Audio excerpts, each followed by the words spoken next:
Welcome back in my new video, guys. Today we are going to study chapter number 3. Chapter name is What Comes Next. Exercise 2. So there are two exercises in the chapter 3. First exercise I have already done, and this is exercise 2. So you can check my previous videos for exercise first.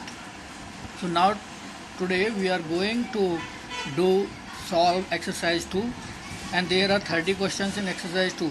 So first day we will solve only 10 questions.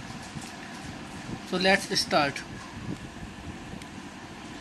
The first question is find the missing numbers. Find the missing number. Find माने होता है पता करो, missing माने जो miss है या जो है नहीं अपनी जगह पे, नंबर माने नंबर, तो मिसिंग नंबर का पता करो। तो यहाँ देखिए इस बॉक्स के अंदर नंबर्स लिखे हुए हैं। तो नंबर कैसे लिखे हुए हैं, एक पैटर्न है 6 1 2 3।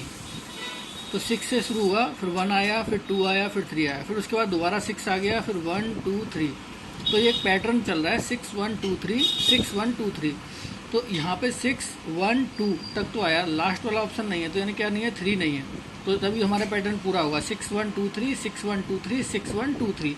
तो यहाँ ऑप्शन नंबर ए ये आंसर सही है, क्योंकि यहाँ पैटर्न चल रहा है। फिर आते हैं नेक्स्ट क्वेश्चन नंबर 2 पर। Find the missing number if same rule is followed in all 3 figures. ये 3 फिगर्स बने हुए हैं, उनमें एक ही रूल को फॉलो किया गया है और उसके थ्रू हमें मिसिंग प्लेस को फिल करना है। तो देखिए यहाँ 4 लिखा है, यहाँ 1 और यहाँ 3। तो पहले इसको समझते हैं इसमें क्या पैटर्न यूज़ किया है। देखिए 4 पहले हम प्लस करके देखते हैं। देखो 4 + 1 5 + 3 कितना हुआ 8। तो यहाँ पे बीच में 8 लिखा है मिडिल में, ठीक है। उसके बाद सेकंड इमेज में देखिए 2 + 6 कितना हुआ 8 + 5 लिखा है ऊपर, तो कितना हुआ 13। तो मिडिल में 13 लिख दिया। इसी तरह यहाँ पे देखिए 4 + 3 कितना हुआ 7। यहाँ हमें पता नहीं मिसिंग में क्या आएगा, और यहाँ 16 लिख गया है। तो हमें ये पता है कि इन तीनों को प्लस करने के बाद 16 आएगा। तो 4 + 3 7 हो गया। अब 7 में हम क्या और नंबर ऐड करें ताकि 16 हो जाए, तो 7 + 9 16 होता है। तो ये ऑप्शन सी है। तो हम यहाँ 9 लिख देंगे, तो 9 + 4 13 + 3 16। तो यहाँ 16 आ जाएगा। तो हमारा ऑप्शन नंबर सी सही है। मुझे उम्मीद है कि आपको ये मेरे द्वारा जो क्वेश्चन सॉल्व करने का तरीका है वो समझ में आ रहा होगा। अगर आपको अच्छा लग रहा है, समझ में आ रहा है हमारे पढ़ने का तरीका, तो प्लीज़ हमारे चैनल को सब्सक्राइब करें और लाइक करें, शेयर करें। फिर आते हैं नेक्स्ट क्वेश्चन नंबर 3 पर। यहाँ पे देखिए कुछ नंबर लिखे हुए 70 65 60 55 50, फिर मिसिंग नंबर है, फिर 40 है। तो यहाँ हम देखेंगे इनके बीच में क्या एक ही पैटर्न ऐसा क्या है जो फॉलो हो रहा है। देखो 70 के बाद क्या है 65। तो यहाँ इन दोनों नंबरों के बीच में 5 नंबर्स का डिफरेंस है। 65 के बाद 60, यहाँ पे भी 5 नंबर का डिफरेंस है। फिर 60 से 55, इसमें भी 5 नंबर का डिफरेंस है। फिर 55 में से 50, तो यहाँ भी 5 नंबर्स कम हुए हैं। तो यानी कि सभी नंबरों में क्या हो रहा है, नेक्स्ट नंबर जो आ रहा है वो लास्ट नंबर से 5 नंबर कम आ रहा है। तो 50 से 5 नंबर कम कौन सा होगा 45। तो यहाँ आ जाएगा 45। 45 से 5 नंबर कम करके 40। तो यहाँ 5 नंबर लेस होते जा रहे हैं नेक्स्ट नंबर में। तो ये पैटर्न चल रहा है। तो इसलिए यहाँ पे 50 में से 5 माइनस करेंगे तो कितना आएगा 45, और 45 में से 5 माइनस करेंगे तो 40। तो ये पैटर्न है, मतलब 70 - 5 65 65 - 5 60 60 - 5 55 55 - 5 50 50 - 5 45 45 - 5 40।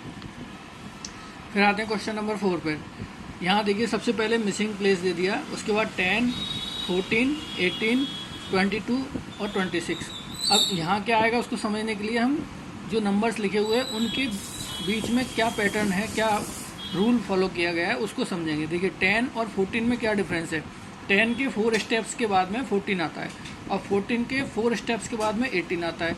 18 के 4 स्टेप्स के बाद में 22, और 22 के 4 स्टेप्स के बाद में 26 आता है। तो 10 से पहले वो नंबर हमें यहाँ लिखना है जिसके 4 स्टेप्स के बाद में 10 आता हो। तो वो नंबर है ऑप्शन सी 6। 6 में क्या होता है, 6 के बाद में 4 स्टेप चलने के बाद में 10 आता है। तो 6 के 4 स्टेप के बाद में 10, 10 के 4 स्टेप्स के बाद में 14, फिर 18 22 26। तो हमारा पैटर्न फॉलो हो जाएगा अगर हम यहाँ पे सी ऑप्शन का आंसर मतलब आंसर सी का 6 लिख देंगे यहाँ पे। तो 6 से लिख देंगे तो हमारा ये पैटर्न फॉलो करेगा और हमारा आंसर सॉल्व हो गया। तो इसका आंसर है 6। फिर आते हैं क्वेश्चन नंबर 5 पर। क्वेश्चन नंबर 5 में देखेंगे 72, 66, 60, 54 और 48। तो यहाँ पे नंबर वाली सीरीज़ों में यही होता है, प्लस या माइनस होता है, तो वो हमें पैटर्न को पहचानना होता है कौन सा पैटर्न चल रहा है। तो यहाँ पे भी देखेंगे। अब देखिए 72, अब क्वेश्चन नंबर 5 में देखिए 72 और 66 है यहाँ। तो 72 और 66 में अगर आप देखेंगे तो 72 में से 66 को अगर माइनस करेंगे तो 6 आएगा, और 66 में से 60 को माइनस करेंगे तब भी 6 आएगा, और 60 में से 54 को माइनस करेंगे तब भी 6 आएगा, और 54 में से 48 को माइनस करेंगे तब भी 6 आएगा। मतलब इनके बीच में 6 का डिफरेंस है। मतलब नेक्स्ट नंबर जो है वो लास्ट नंबर से 6 नंबर कम है। तो यहाँ पे 48 में से माइनस करेंगे क्या 6, तो क्या आया 42। तो यहाँ ऑप्शन नंबर ए, तो यहाँ 42 लिख देंगे। तो सब में 6 का डिफरेंस है, यह आंसर हमारा 42 सही हो जाएगा। फिर आते हैं क्वेश्चन नंबर 6 पर। How many teddy bears will be there in pattern 5। यहाँ पैटर्न 1 है, पैटर्न 2 है, पैटर्न 3 है, उसके बाद नहीं है। तो हमें पैटर्न 4 और पैटर्न 5 देखना पड़ेगा। और उसने पूछा है पैटर्न 5 में जो आएगा वो बताना है, पैटर्न 4 वाला नहीं बताना है।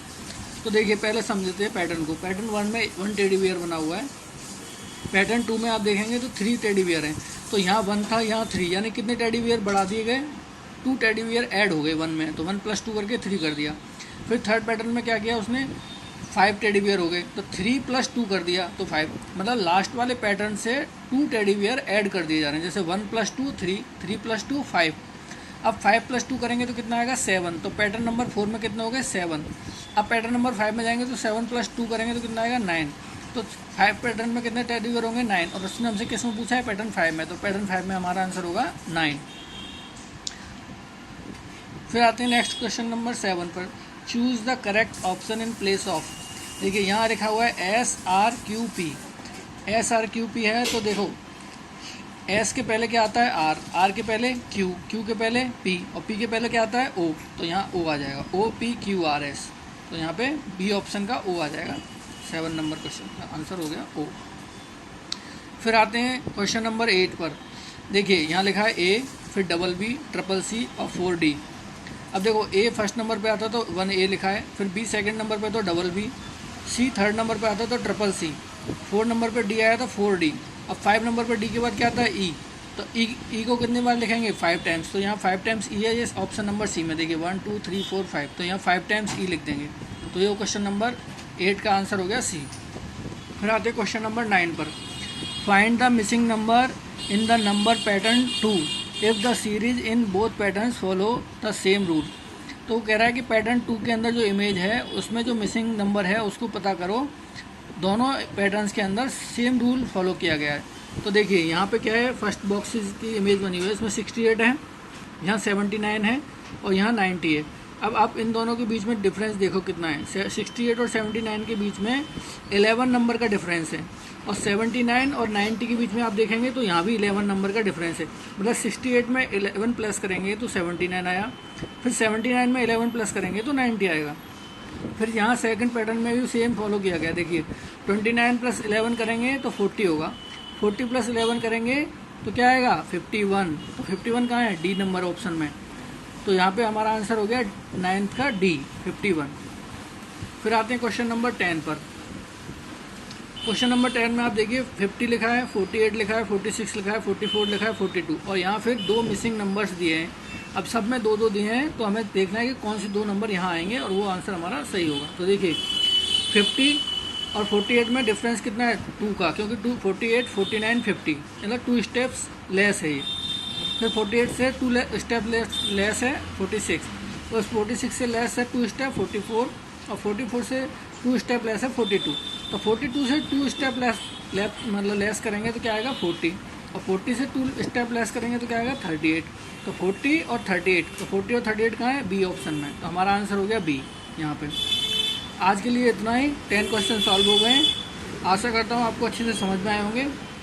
अगर एक बार वीडियो देखने में समझ में आए तो एक बार दोबारा ट्राई करें। अगर आपको कुछ भी लगता है तो आप हमें कमेंट्स में बता सकते हैं, और हमारे चैनल को प्लीज़ सब्सक्राइब करें, लाइक करें, शेयर करें। Thank you for watching our video. जय श्री राम।